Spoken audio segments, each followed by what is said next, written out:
Hoy les voy a hablar de mi monografía, que es sobre el uso de ECMO venoarterial en shock cardiogénico refractario, donde me planteé dos preguntas. ¿Cuál es el paciente candidato para la asistencia? ¿Y cuáles son los parámetros para un winning eficaz? Sabemos que el shock cardiogénico es una entidad plurietiológica con mortalidad entre el 40 y el 50%, donde hay un gasto cardíaco inapropiado para asegurar una perfusión tisular, donde la etiología más frecuente es el síndrome coronario agudo dentro del 80%, y cursa con hipotensión sostenida, que no responde a la expansión con volumen asociada a daño de órgano blanco, ya sea insuficiencia renal, insuficiencia hepática, deterioro de la conciencia o mala perfusión periférica. Según el shock trial, hay cuatro criterios para diagnosticar shock cardiogénico. Uno es la hipotensión arterial persistente, con criterios de tensión arterial sistólica menor a 90 milímetros de mercurio por más de 30 minutos, hipoperfusión de órganos blancos, que se ve con falla renal, hiperlactacidemia, insuficiencia hepática, mala perfusión periférica, deterioro de la conciencia, un índice cardíaco medido por Swan-Ganz menor a 2 litros, a 2,2 litros minuto, y una presión capilar pulmonar mayor a 15 milímetros de mercurio. Si nos concentramos o nos enfocamos en la fisiopatología del shock cardiogénico, vemos que hay un daño miocárdico, lo que produce una disminución del gasto cardíaco, una disminución del volumen sistólico. Esto genera hipotensión con la consecuente disminución de la perfusión coronaria, con la disminución de la perfusión periférica. A su vez, esto activa el sistema adrenérgico, lo que activa el sistema renina-angiotensina-aldosterona, activando o generando vasoconstricción y retención hidrosalina. Esto, seguido en el tiempo, activa el sistema de respuesta inflamatoria sistémica con la liberación de interleuquina 1, interleuquina 6, factor de necrosis tumoral alfa, óxido nítrico, generando vasodilatación arterial y también una disminución de la perfusión periférica. Ya en la Asociación Americana de Cardiología, en este algoritmo propuesto en Circulation en el 2021, nos dice que ante un shock cardiogénico severo o refractario, si es posible consultar al shock team, que éste deberá encarrilar o estratificar el tipo de shock que presenta el paciente y en base a esto elegir la asistencia consecuente para el shock. Ya acá nos diferencian tanto como en el shock de origen biventricular o de origen de ventrículo derecho, que el ECMO veno-arterial es una opción. Y en las guías europeas de insuficiencia cardíaca, ya en los grados Intermax de 1 a 4, la asistencia mecánica circulatoria temporal está avalada con una clase 2A. ¿Cuál es el problema? Que la asistencia ventricular es una tecnología de alto costo sanitario, donde hay baja disponibilidad en centros de atención, que requiere un recurso humano muy especializado. Es difícil seleccionar al paciente candidato para esto y es muy difícil plantearnos cuándo y cómo realizar el winning de la asistencia. Bueno, ¿qué es el ECMO? El ECMO es una asistencia mecánica circulatoria y respiratoria capaz de proporcionar soporte cardíaco pulmonar durante un breve periodo de tiempo en la insuficiencia cardíaca o insuficiencia respiratoria refractarias a tratamiento convencional. Existen dos tipos de asistencia, una veno-venosa y una veno-arterial. En sus componentes básicos también lo hay en un componente mixto. En la asistencia veno-venosa vemos que la bomba extrae sangre venosa, obviamente del circuito venoso, la oxigena a través de la membrana de polimetilpenteno y la vuelve a distribuir al sistema venoso para que la bomba cardíaca la redistribuya por todo el organismo. Acá lo que se bypassea es el aparato respiratorio, los pulmones. Y luego una asistencia venoarterial en la cual la bomba extrae sangre venosa del circuito venoso y obviamente la oxigena y la redistribuye directamente a la circulación sistémica o arterial, bypassando lo que es el corazón. Y existen dos tipos de canulaciones que pueden ser periférico o central. La más utilizada en el 80-90% es la canulación periférica y sobre todo canulación femoral, donde la cánula venosa por disección o técnica de función de Sedinger se introduce en la vena femoral y se aboca o a la aurícula derecha o a la unión de las venas cavas, y la cánula arterial se posiciona sobre la arteria ilíaca primitiva o sobre el base, la última porción de la aorta descendente o de la aorta abdominal. Y en la canulación periférica tenemos una extracción sanguínea venosa desde la aurícula derecha con una posición de la sangre al sistema circulatorio en la aorta ascendente. Si bien hoy, con todo lo que es lo que es la globalización, podemos ir a cualquier parte del mundo, cuando asistimos a un paciente tenemos que conocer su destino. Como les dije al principio, el shock cardiogénico es una entidad plurietiológica, hay múltiples causas que nos pueden llevar a esta situación patológica, y el ECMO nos tiene que servir de puente para redireccionar nuestro tratamiento y posicionar al paciente a donde lo queremos llevar. Esto puede ser al trasplante cardíaco, a la recuperación, a la decisión y darnos tiempo para redireccionarnos, o hacia un sistema hacia un soporte circulatorio de larga duración. Obviamente, salvando las distancias, me imagino que todo lo que es asistir a un paciente con ECMO, me lo imagino o lo comparo con lo que es un vuelo en avión, e imagino que la selección del paciente es el ascenso del vuelo, la asistencia es la velocidad crucero donde ya alcanzamos cierta estabilidad, y el descenso es el winning. Ahora, yendo a las preguntas que yo me formulé, ¿cuál es el paciente candidato para la asistencia? El ascenso del avión o el despegue. Hay un estudio que fue el Encourage Score, que es un estudio observacional, retrospectivo, incluyó 138 pacientes, y en el cual, como vamos a ver en todos los estudios que tienen un score, intentan buscar variables previo a la asistencia que predigan mortalidad. Todas estas variables individuales que fueron estadísticamente significativas, se las analizó mediante un análisis multivariable de regresión logística, y así se fueron produciendo cada score que voy a hablar en los distintos estudios. En este en este estudio, lo que quisieron buscar fueron factores o variables previos a la asistencia en pacientes con shock cardiogénico por infarto agudo de miocardio.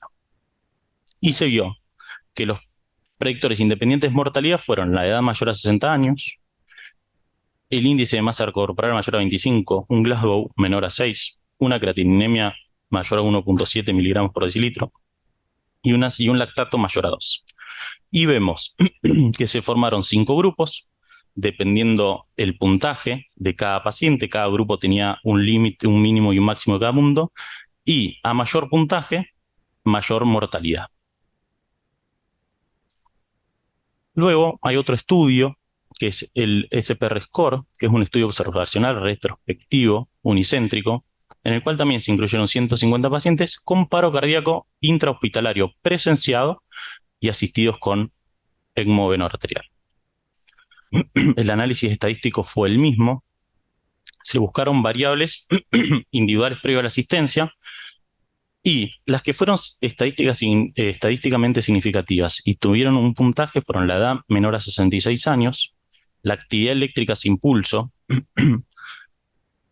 el ritmo de taquicardia ventricular o fibrilación ventricular, un tiempo menor a 38 minutos desde que se inició el paro cardíaco y se inició la reanimación convencional hasta la asistencia con ECMO, un pulso inicial en la conexión del ECMO de mayor a 24 milímetros de mercurio y un SOFA score menor a 14. La suma de todo este puntaje nos da en un corte de 10 puntos, que lo que significa es que los pacientes que tienen 10 puntos o menos con una diferencia estadísticamente significativa tienen menor probabilidad de sobrevida que los pacientes que tienen 10 puntos o más. En otro estudio que se publicó este año en el New England, el estudio Inception, que es un estudio que fue un estudio controlado y randomizado, publicado en países, realizado en Países Bajos, que incluía pacientes entre 18 y 70 años que tuvieron paro cardíaco extrahospitalario, refractario con una arritmia ventricular inicial, ya sea FB o TB, donde se incluyeron 130 pacientes, 70 para el grupo de reanimación cardiopulmonar extracorpórea y 64 pacientes en el grupo control. Vemos que a los 30 días en el EDUCAM primario, que era de sobrevida con una respuesta neurológica favorable, no hubo diferencias entre asistirlos con un dispositivo de asistencia ventricular, de asistencia circulatoria, o hacer RCP convencional.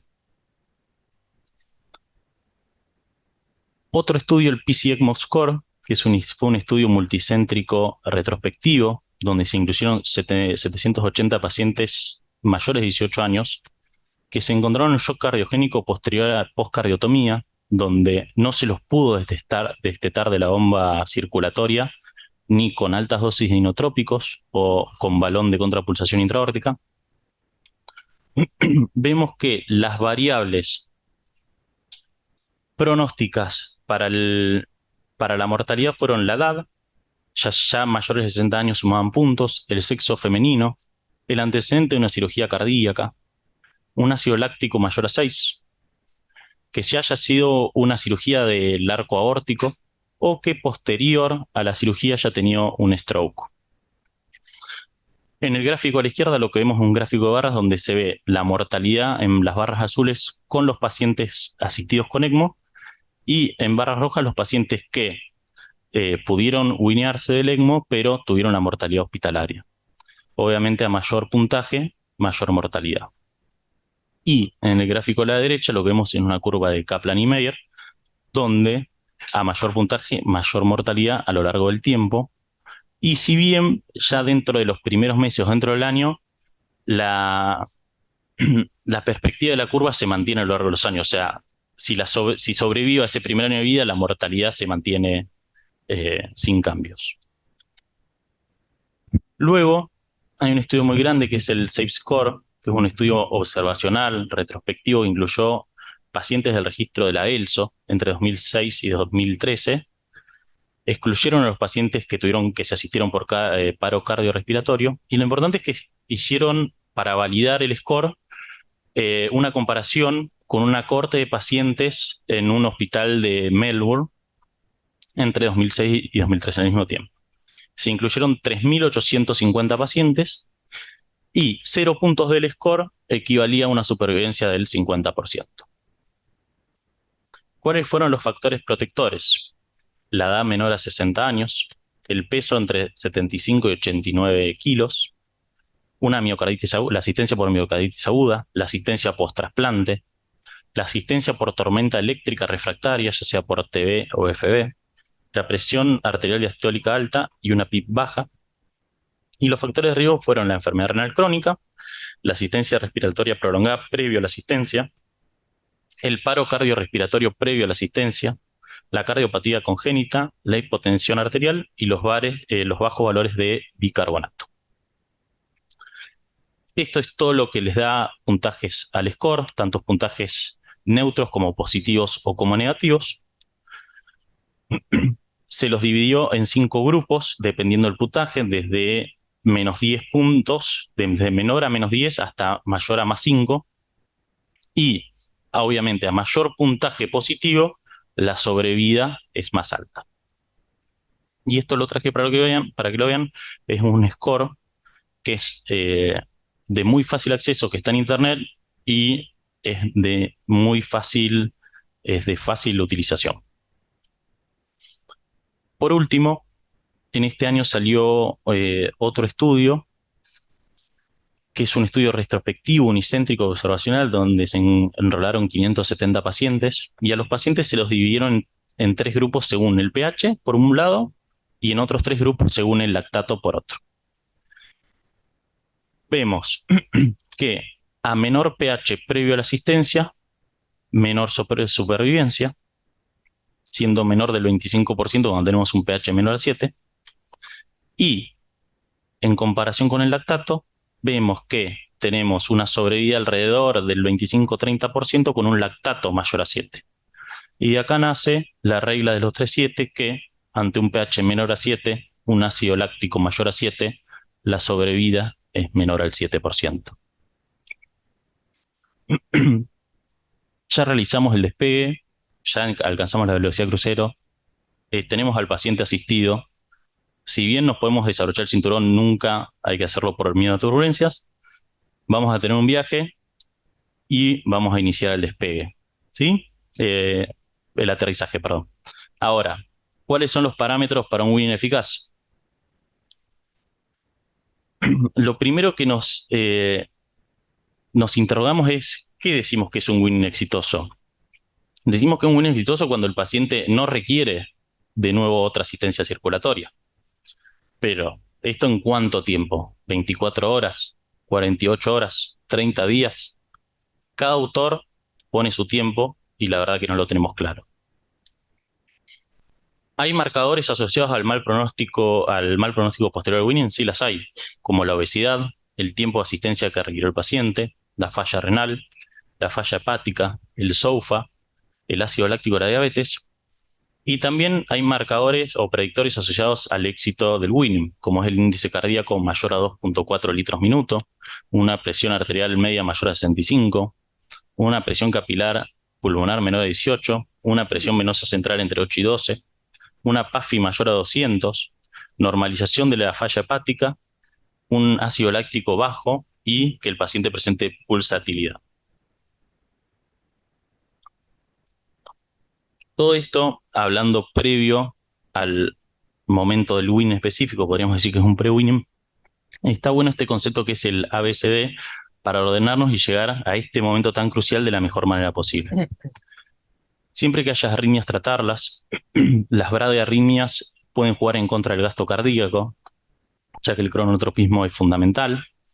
Si hay taquiarritmias, hay que siempre que sean de QRS estrecho, intentar que el ritmo sea sinusal para no perder la patada auricular. Si se encuentran estas taquiarritmias, intentar tratarlas, hacer control de ritmo, si no se puede, el control de frecuencia va a estar bien, y siempre que haya arritmias ventriculares, descartar que no sean por drogas, y si es posible ablacionarlas, ablacionarlas. Es importante tener una presión arterial media mayor a 60-65 milímetros de mercurio. Con respecto a la contractilidad, necesitamos un buen gasto cardíaco y que las condiciones de carga estén aseguradas, tener una presión venosa central entre 8 a 12 milímetros de mercurio y una presión capilar pulmonar por lo menos menor a 18. Evaluar mediante ecocardiograma que no hayan disfunciones de origen mecánico.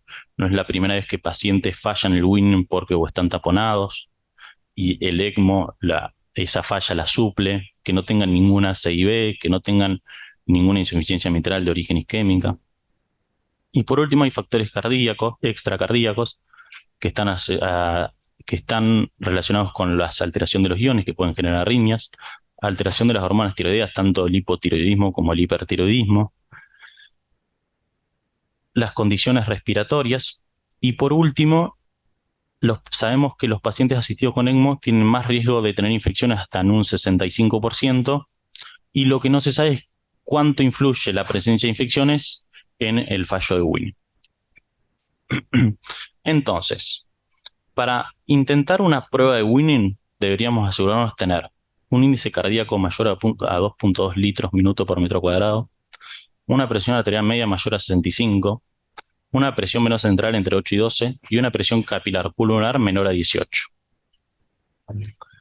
Un estudio publicado por Ortuno ya nos dijo que hay variables de laboratorio, como es a la cual estamos acostumbrados nosotros, como es el BNP, la troponina, el péptido natriurético auricular y la proadrenomedulina, no mostraron diferencia entre pacientes destetados con éxito y los que no. Pero empezamos a ver que hay variables ecocardiográficas que sí nos marcaron esto, como es el BTI, la velocidad sistólica máxima del anillo mitral y la fracción de eyección del ventrículo izquierdo. Luego, otro estudio publicado por ASIO le puso valores a estas variables. Es más probable que tengamos un win exitoso si tenemos un BTI mayor a 10 centímetros, si tenemos un TDSA mayor a 6 centímetros por segundo y una FEI mayor al 20%. Luego, este estudio publicado por Sawada, en el cual incluyeron 20 pacientes, donde se le hicieron mediciones ecocardiográficas y de Swan-Ganz, pudieron, mediante varias variables, identificar con exactitud estadística qué pacientes iban a tener un winning exitoso y quiénes no. Y vemos que la fracción de eyección fue una de estas, el BTI fue uno de estos, el tiempo de eyección del ventrículo izquierdo también lo fue. El tiempo de eyección del ventrículo izquierdo dividido la raíz cuadrada de los RR, por si los ritmos no eran regulares. Y por último, el tiempo de eyección del ventrículo izquierdo dividido este parámetro, dividido la raíz cuadrada del RR, dividido la presión capilar pulmonar. Que este parámetro es un gran indicador de lo que es el poder cardíaco y el gasto cardíaco. Luego, Cusano hizo otro estudio observacional en el cual fue variando la extracción de sangre que realizaba el ECMO, o sea, le iba bajando el flujo al ECMO, y la verdad que demostró o publicó algo que todos creemos que es bastante obvio, pero que los pacientes que sobreviven al winning empiezan con un valor de presión arterial y posterior al winning del ECMO, esa presión arterial sube. Lo mismo pasa con la fracción de eyección. O sea que ante el winning de la asistencia no decae su estabilidad hemodinámica. ¿Qué nos dicen las guías ELSO? Nos dice que una disminución de flujo de 500 mililitros cada 10 minutos es aceptable para buscar una inestabilidad hemodinámica. Que el winning tiene altas tasas de efectividad, sí. Hay una presión arterial media mayor a 60, un TDSA mayor a 6, una presión venosa central menor a 10, una FEI mayor al 25 o 30%. Y es la primer guía o el primer estudio que menciona dosis de drogas y dice que necesitamos dosis bajas de 1 o 2 inotrópicos, ya sea dopamina, dobutamina, mirrinona, noradrenalina, adrenalina, vasopresina, en sus respectivas dosis.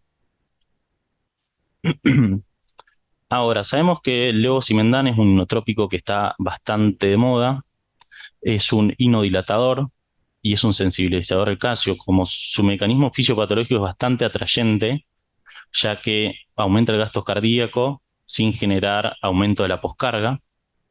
Intentaron en varios estudios ver qué pasaba con el uso de levosimendan. En un estudio prospectivo de 160 pacientes, donde la causa más frecuente de la asistencia fue el paro cardíaco extrahospitalario, se probó en un grupo control y en un grupo, no fue randomizado, pero sí hubo un grupo que tuvo levosimendan y otro que no. Vemos que ya hay una diferencia entre ambos grupos, que el grupo que no fue infundido con levosimendan tenía un ácido láctico más alto, y después la elección de cuándo se daba el levosimendan era a cargo del médico de la unidad coronaria y al paciente que él le parecía más conveniente. Así todo vemos, obviamente, que los pacientes que recibieron levosimendan tuvieron más chance o más probabilidad de sobrevida al destete del ECMO. En otro metaanálisis de 7 estudios, donde se evaluó el uso de levosimendan de la misma manera, en este metaanálisis no está publicado ni la dosis de levosimendan, ni cómo se infundió, ni en qué momento. Vemos que en la sumatoria, para el winning le da a favor al levosimendan, pero cuando evaluamos la calidad de la información, vemos que es muy crítica y de baja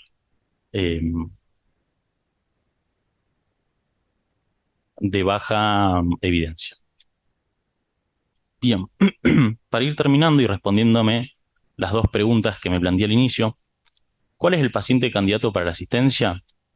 Debería ser un paciente menor a 60 años, con un índice de masa corporal menor a 25, con un ácido láctico menor a 6, una creatininemia menor a 1,5, que no tenga antecedentes de falla renal crónica, que no tenga antecedentes de cirugía cardiovascular previa, en lo posible que sea como puente a la recuperación por causa reversible, Si la asistencia es por paro cardiorrespiratorio, que el ritmo que llevó al paro cardiorrespiratorio sea un ritmo desfibrilable e intentar en lo posible utilizar el Safe Score. Ahora, ¿cuál es la experiencia en nuestro centro? Nosotros realizamos un estudio observacional retrospectivo en el cual incluimos 61 pacientes desde enero del 2012 hasta febrero de 2023. Excluimos a los pacientes que se asistieron posterior a trasplante cardíaco y excluimos a todos los pacientes asistidos de una manera venovenosa. El 51% de los pacientes asistidos fueron como puente a trasplante y de este grupo la mitad logró trasplantarse. Un 38% lo hicimos como puente a recuperación y un 11% lo hicimos como puente a decisión. ¿Qué es lo importante para nosotros? Que a los 30 días tuvimos una sobrevida del 43%. Si hacemos la mediana de cada variable e interponemos el Safe Score, nos da un puntaje de -3, con una sobrevida del 43% también.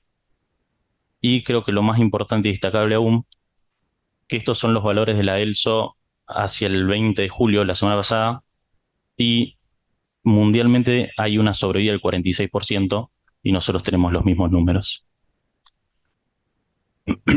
Esta es una editorial de Recirculation en la cual, siguiendo con la fábula del avión o del aire o de volar, vemos que podemos hacer la analogía del paracaidista y vemos que si abrimos el paracaídas muy temprano o muy tarde, el dispositivo no nos va a funcionar. Entonces tenemos que buscar el momento justo para abrirlo o asistirlo. ¿Cuáles son los parámetros para un winning eficaz? Primero, intentar resolver la causa que llevó al shock, encontrar la estabilidad hemodinámica con un índice cardíaco mayor a 2, una presión arterial media mayor a 65, una presión venosa central entre 8 y 12 y una presión capilar pulmonar menor a 18, establecer el concepto ABCD y ser rigurosos, disminuir el flujo hasta un aporte mínimo de 1 litro o 1,5 litros y evaluar que la fracción de eyección sea mayor al 20%, que el BTI sea mayor a 10 centímetros, que el TDCA sea mayor a 6, que el LVTE sea mayor a 237 y que el LVTS y la PCP sea mayor a 22. Esta obviamente es una humilde propuesta de un algoritmo de winning para poder utilizar en el servicio, partir desde las condiciones óptimas para el winning, desde los valores hemodinámicos hasta el que se cumple el concepto de ABCD, disminuir el flujo al 66%, esperar 15 minutos, ver si el paciente falla, qué consideramos como falla, que tenga una tensión arterial media menor a 65 milímetros de mercurio, que haya una caída de 10 milímetros de mercurio desde la base, o que haya un aumento de las presiones de llenado. ¿Qué pasa si ocurre? Retomar el flujo normal y esperar entre 8 a 24 horas y volver a probar. Si el paciente no falla, disminuir el flujo al 33% y ahí buscar de nuevo la falla hemodinámica. Si no falla el paciente, realizar el ecocardiograma, hacer todas las mediciones que ya deben estar cansados de escuchar y que les comenté. Si cumple el criterio, si cumple todos los criterios, clampear el circuito y realizar el winning. Si no los cumple, retomar el flujo y esperar 8 a 24 horas y dejo como incógnita realizar el pulso de levosimendan. Muchas gracias.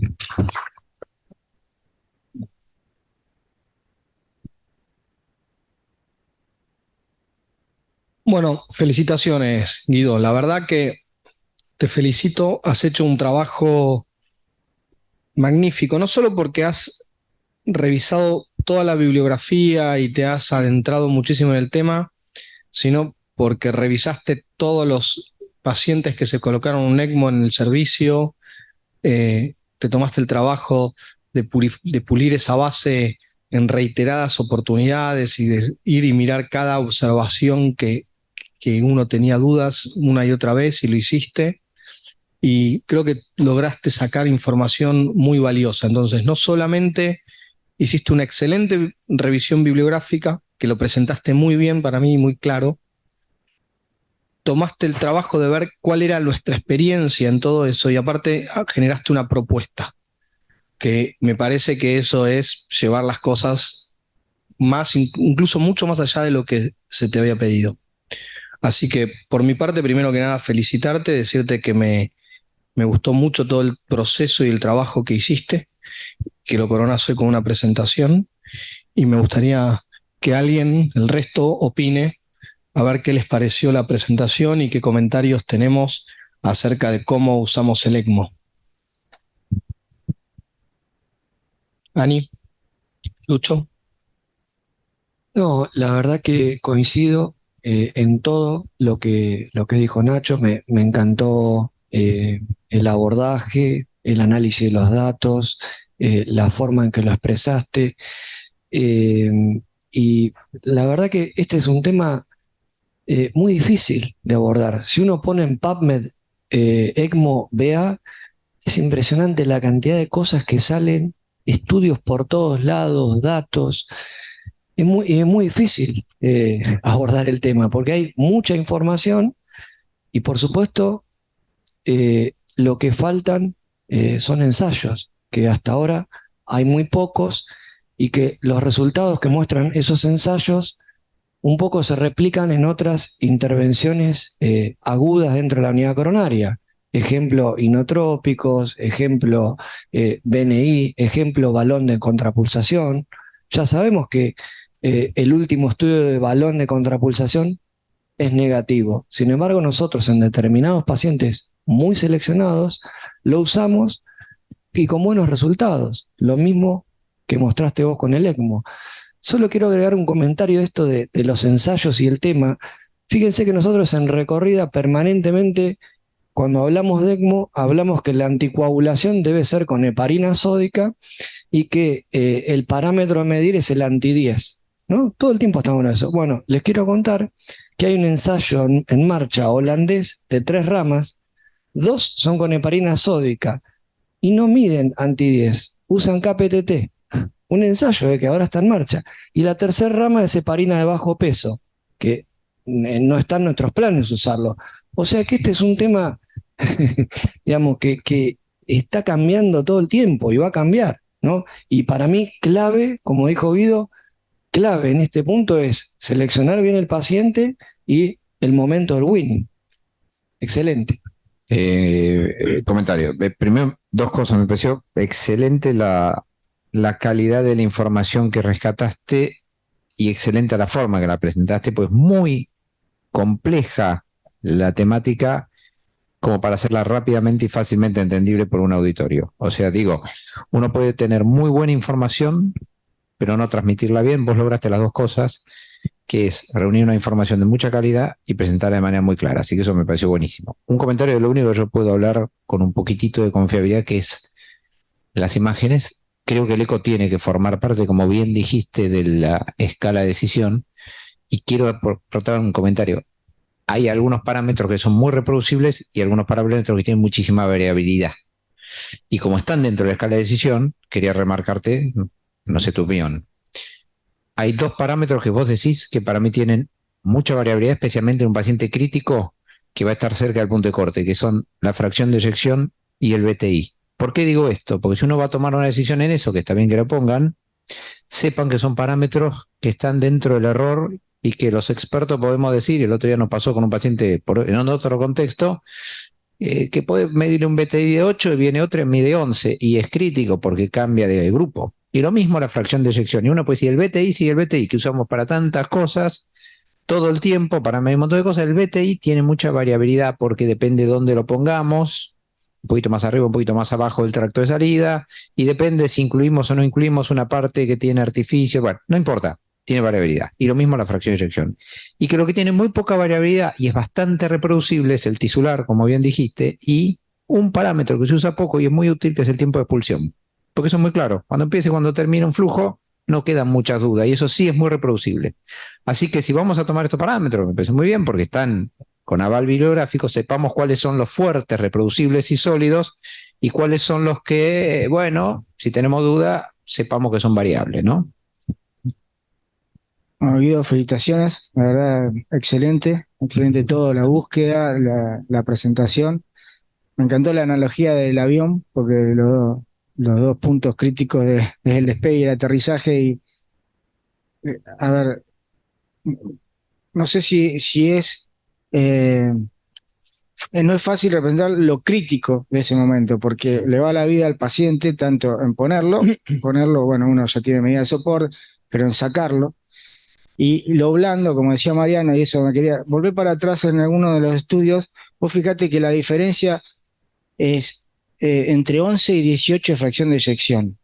Yo animo a todos a ver en los ecos quién puede encontrar esa diferencia, está dentro de la variabilidad del método. O sea, es muy, todos son puntos, como decía Mariana, hay algunos que son más, otros menos, pero son puntos muy blandos y la verdad que la experiencia que uno va adquiriendo con el doctor Bersit, Aníbal, todos los que están y los cirujanos incluso en el manejo de estos pacientes, eso, cómo responde el paciente cuando uno baja el flujo, eso es valorable, no es medible, pero es muy valorable y son momentos muy críticos y la verdad que generan un montón de duda y no sé si con estos puntos, me parece que por más que dan estadísticamente, pero no sé cuántos de reproducibles son y la verdad que entre equivocarnos y no equivocarnos hay una banda muy estrecha y bueno, y la consecuencia puede ser crítica, con lo cual está bueno que la analogía porque, bueno, está por ahí. A mí lo que me pareció también interesante es, coincido con todo lo que se dijo, de diferenciar cuáles son los criterios para que un paciente tenga bajo riesgo, o sea, un paciente que tenga altas chances de sobrevivir, y decidir si a un paciente se le pone o no un ECMO. Son cosas distintas. ¿Por qué?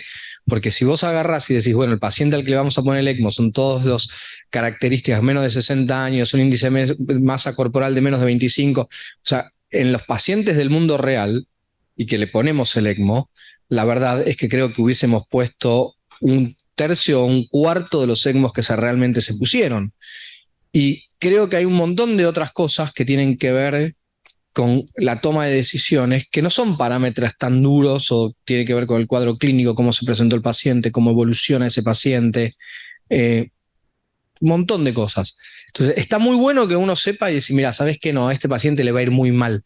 Hace poco se presentó un caso, pocos días, en el momento en que salía el score de 7, y se presentó un paciente que si le aplicabas ese score tenía 8% de mortalidad, de sobrevida, de chance de sobrevida. O sea que si uno miraba eso, a ese paciente no se le hubiese puesto el ECMO. Y ese chico se fue de alta caminando. Era joven, una patología aguda, con una causa resolutible, que previamente no tenía falla renal. O sea, el candidato era muy bueno por uno de los scores y por el otro score le daba 8% de chance de sobrevida y se fue. Entonces, creo que termina siendo, como dijo Lucho, pacientes, decisiones muy críticas, de donde estamos poniendo el ECMO es porque realmente uno cree que el paciente se va a morir, o sea, no lo está haciendo porque cree que el paciente está bien. Y está buenísimo poder saber cuáles son los parámetros para guiarse y tener una guía y para poder sacarlo, pero me parece que sigue habiendo un montón de cosas que son cuantitativas y no tan cualitativas y no tan cuantitativas y no tan mensurables para la toma de decisión. Pero eso no quita, me parece que lo que vos ya has hecho tenga un valor enorme, porque también a nosotros nos ayuda a decir qué cosas tenemos que mirar y empezar también a mirar tal vez cosas que no mirábamos antes, ¿no? Y hacer nuestra propia experiencia en eso. Así que a mí me parece que es excelente. Yo quería hacer un comentario. Bueno, primero, que dos o tres puntos me parecieron interesantes. Con respecto a los resultados que son parecidos a los internacionales, bueno, tendríamos que comparar si la población es igual, que a veces no es fácil, porque es un mix de pacientes, pero bueno, es alentador que tenemos resultados parecidos.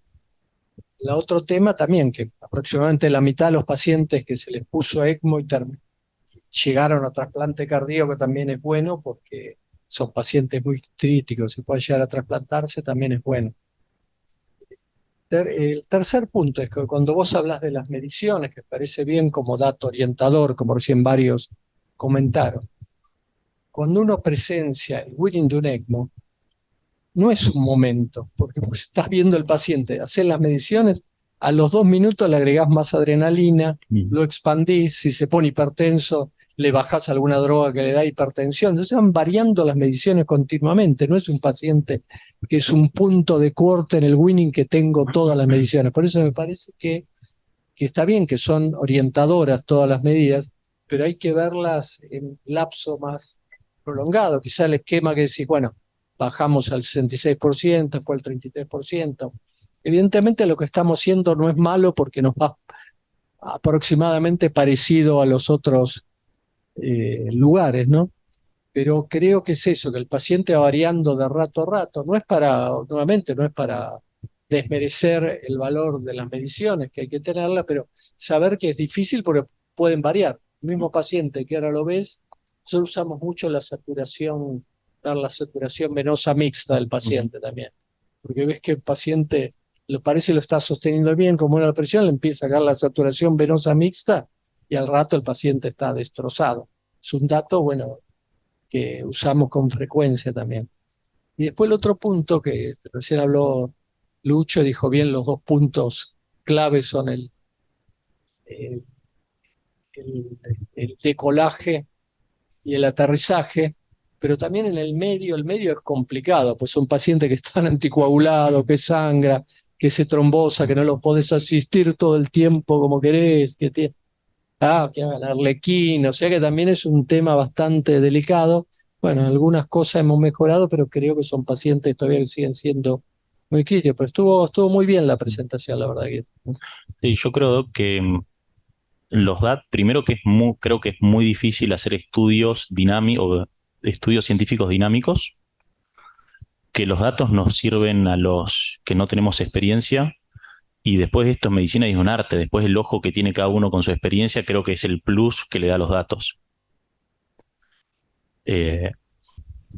Obviamente es muy dinámico el winning, hay muchos más factores, y también volviendo a lo que decía el doctor Falcón y Lucho, la FEI es muy difícil de estimar. Pero así todo, yo creo que pararnos desde un punto y tener esto como base para después seguir, me parece algo importante. Después, obviamente, la diferencia la hará el ojo del que sabe más. Y con respecto obviamente, a un paciente cuando ya está asistido, sigue siendo un momento crítico, pero creo que los cuidados están más estandarizados. Y son momentos, o es un momento en donde está mucho más estudiado. Entonces, hoy no deja como, a ver, el avión se puede caer en cualquier momento, pero me parece que los 2 momentos más peligrosos de colisionar es el ascenso y el aterrizaje, como para seguir con la fábula. Y yo una cosita más, otra cosa, quizá lo usaste, pero no aplica solo a esto. Cuando uno usa scores, es como cuando usa cualquier herramienta diagnóstica. Uno tiene una probabilidad pretest, usa una herramienta diagnóstica y tiene una probabilidad post-test. Entonces, un score fue hecho con una población, con una probabilidad pretest. Y no significa que el resultado que uno va a obtener si cambia la población sea el mismo.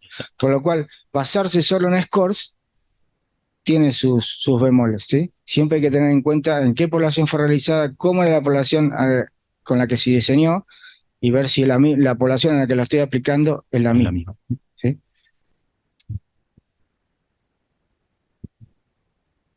¿Algún comentario de la residencia?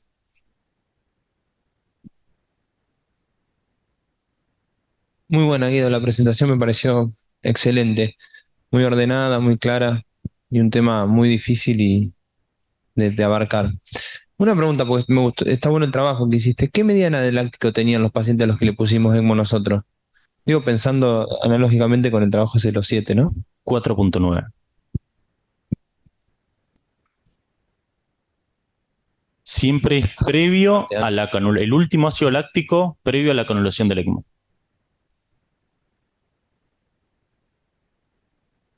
Sí, como mediana. ¿En cuál de todos los sentidos? El bajo volumen minuto, no solamente el ácido láctico cualitativamente no te habla de la gravedad del paciente, cuantitativamente. No, no, Láctico, láctico, láctico. 4.9 ácido láctico. no, está bien, o sea, cuadra con lo que estás diciendo y desde el punto de vista intuitivo, ¿no? Uno trata de meterse en ese avión. A uno por ahí le interesaría de pronto cuál es el valor previo a ese 4.9, ¿no? Porque indudablemente la pendiente de cambio varía, ¿no? De paciente a paciente, como así varía la oportunidad del tratamiento, ¿no? Digo, una miocarditis fulminante, como el nombre lo dice, a veces es un cuadro muy explosivo y en pocas horas el paciente quema etapas y por ahí tiene 15 de láctico, y a veces una miocardiopatía por ahí que tiene una crónica, que tiene una evolución por ahí más progresiva, con una taquiarritmia y todo, por ahí puede dar un poco más de tiempo en horas, ¿no? Estoy hablando, no en días, pero dentro del mismo día. La mediana de láctico pre-ECMO era de 4.9. Eso está diciendo de que justamente, digamos, está resumiendo de que es un shock refractario. Es un paciente. No la traje, pero creo que era entre 1.6 y 1.7 miligramos de cilitro. Sí, sí, igual la creatinina, bueno, ahí habría que ver cuántos tienen falla renal el delta lo crónica, mismo. que son muchos, ¿no?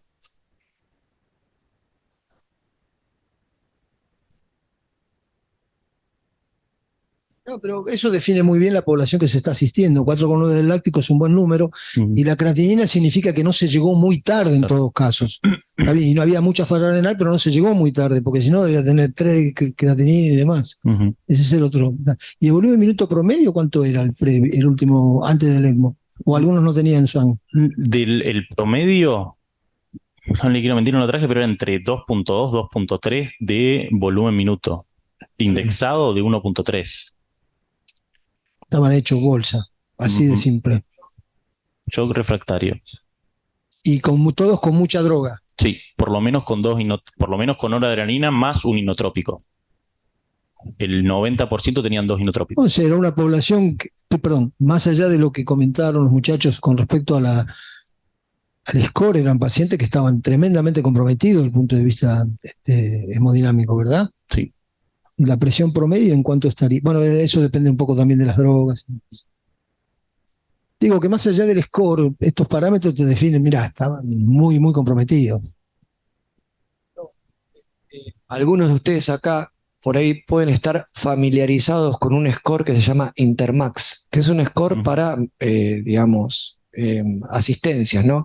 Y el score va de 1 a 7 y, digamos, los 2 puntos más graves es el 1 y el 2, y el punto 2 lo definen como el que está fracasando en los inotrópicos. O sea, Guido, como dice el doctor Cajide, si uno esto lo lleva a ese score, son 1 y 2, son los pacientes más graves, ¿no? graves. Del espectro los más graves. Y acá no lo traje en esta tabla, pero las tengo todas anotadas, Doc, después las vemos sin ningún problema. Sí, igual este microanálisis está bueno, pero Guido, hay que tener en cuenta que muchos de estos pacientes por ahí no tienen, ni siquiera tienen Swan-Ganz. ¿Sí? Sí. Fíjate que algunos de estos deben ser, por ejemplo, miocarditis fulminante, y justamente es todo tan rápido que por ahí pasás de la vía periférica al ECMO, en 2 horas se hace todo. Vos fíjate que en la tabla 1 dice, son el 83% es Intermax 1 y 2, y que muchos de estos pacientes vienen, se chocan, están intubados, se decide la colocación del ECMO y todo va en ese momento, se activa en pos de la colocación del ECMO, y probablemente el SWAN pasa a un segundo plano en los pacientes que no vienen. Ya le digo, Doc. 4 días, de 2 a 6. Lo que es importante acá, que estamos hablando del tema, está Patricio, está Marcela, que las recomendaciones actuales del tema es que estos pacientes estén con catéter de Swan-Ganz. Esa cosa, pero en definitiva, casi 5 de láctico, la creatinina, muchas drogas. Habría que ver, uno ya sabe que era una población de muy alto riesgo y que el tiempo de asistencia fue 5 y que la mortalidad global, ¿cuánto fue? Al alta hospitalaria, claro, después hay que El alta a los 30 días, Sí, 43% de sobrevida. Esos son para mí los datos más importantes más allá del score. Creo que son los que definen toda la situación. No, está bien, pero son datos que el score uno lo usa como para tomar una decisión, porque la sobrevida la voy a tener después. Yo no creo que se tomen en el score las decisiones. No. Se toman, como dijo Luciano y Aníbal, me parece que se toman sobre la marcha. Mira cómo está el paciente. ¿Qué es lo que hacemos con la cirugía? ¿Usamos los scores de la cirugía? No usamos los scores, pero en la cabeza no los tiene, ninguno tiene esos scores en la cabeza. Pero uno más o menos analiza toda la variante y termina teniendo eso. Estamos con el tema de los scores. El otro día estaba escuchando una charla de un tipo de afuera, ¿no? Y acá uno va a encontrar un montón de scores, debe haber como 10. Y como dice Lucho, cada uno tiene su score. Y entre otras cosas, se desarrollan scores de alguna manera para tratar, entre comillas, de homogeneizar las poblaciones, estratificar, trazar conductas, que esas conductas sean extrapolables. Pero ese es el ideal desde el investigador. Después en la práctica no termina pasando eso. Muy, muy importante. Los scores terminan siendo análisis retrospectivos donde se busca por dónde pasa la mejor variante que te permita tener una P. Me parece que en los hechos, el hecho de que haya tantos scores y demás, me parece que lo que decía Aníbal, uno finalmente engloba toda esa información y dice, mira, ponerle el ECMO porque este no va a andar, más allá del score. Me parece que el score son análisis retrospectivos que había que ver si funcionan después en forma prospectiva. No, a mí me parece que el valor y lo interesante de todo eso es decir, lo que nosotros hacemos y cómo tomamos decisiones, ¿es comparable a cómo toman decisiones en otros lugares del mundo, otros centros? ¿Tenemos resultados comparables? ¿Qué parámetros se usan? ¿Por qué? Porque al ser retrospectivos también están basados en decisiones que no fueron tomadas conociendo esos datos. Fueron decisiones que se tomaron y se mira para atrás a ver qué pasó en función de decisiones que se tomaron en base a otros parámetros. Los scores mismos. Los scores son retrospectivos, entonces no es que esos scores se tomaron porque tenía una fracción de eyección determinada o tenía un BTI determinado. Vinieron y dijeron, bueno, por arriba de esto le fue bien, por abajo de esto le fue mal, pero lo que llevó a la toma de decisión en el destete fue la clínica. Entonces, porque al ser retrospectivos, metodológicamente están construidos así. Entonces, son más un reflejo de la realidad que algo pensado para tomar decisiones. Una cosa es el score para publicar o para comparar poblaciones, que para eso sirve. Yo, un estudio en Noruega con un score X de 35 y mi población con un score X de 35, me decía, bueno, los parámetros que incluye el score, las poblaciones son muy similares en cuanto a ese score. Ahora, otra cosa es usarlo para hacer diagnóstico, para tomar conductas, porque la población pueden no ser las mismas. Entonces, eso es lo que digo que hay que tener cuidado. Y no aferrarse tanto a los scores para tomar conducta o para decir este paciente tiene esta cosa o no la tiene, porque no siempre son fidedignos o tienen que atribuir las mismas propiedades y los mismos defectos que cualquier estudio complementario. Y más allá de los scores y las clases, vos mencionaste, recién mencionaste la clasificación Intermax, hay otra clasificación que también se utiliza ahora más, que la SCAI, de la Sociedad de Cardiólogos Intervencionistas, que a mi entender no sirve para mucho, digamos. ¿Por qué? Tienen la primera, es A, B, C, D y E. A son pacientes que están en riesgo de tener shock, infarto anterior extenso, neuropatía terminal. B, que empieza el shock, tiene un poquito de hipotensión, pero nada más. Los C son los clásicos, los shock que tienen mala perfusión, o sea, es el shock, ese es el que nos interesa, el C. El D es que el ya no responde a los sinotrópicos, serían estos. Y el E es el que tuvo paro cardíaco, está con máquina ya asistencia y no anda. Sabemos que le va a ir peor a medida que crece. Hay que hacer una clasificación para decir eso. Yo creo que las clasificaciones a veces responden a las vanidades de generar una clasificación, pero me parece que no aporta absolutamente nada. Igual que decir que tiene menos de 7 de pH y más de 7 lácteos, le va a ir mal, y bueno, no hay que ser muy lúcido para decir eso, ¿no? Bueno, perfecto. Gracias a todos por los comentarios. Felicitaciones, Guido. Fue excelente. Así que muchas gracias.